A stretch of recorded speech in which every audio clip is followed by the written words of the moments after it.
Well, hey, fellas, here's a lesson in what not to do when trying to pick up a girl. And ladies, a little advice for you too. So here is the woman's perspective. One night, I had to stop at a gas station. Not the best idea, right? It was just me, all alone. Then a guy in a truck pulls up. As he starts to fuel up, he begins to try to chat with me. I was taught to be polite, but oh boy, did that backfire. First, he asked where a good restaurant was, and I told him I didn't know, feeling pretty normal so far. Then he asked if I was from around there.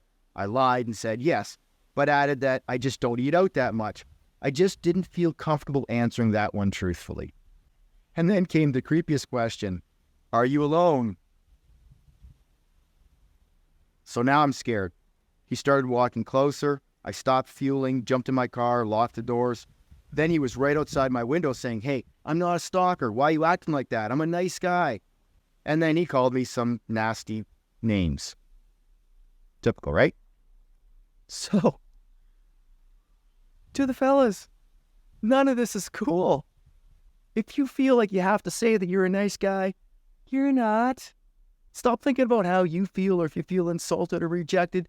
Think about how you're making her feel. And if she's acting like she's not safe, that's because of you.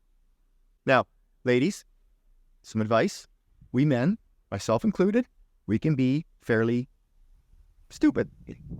If you do not tell us exactly what you like or don't like, we might listen to that dating expert or Bob next door with 3 teeth. So, tell me, is there ever a situation where it would be okay for a guy to approach you at a gas station? Any chance at all?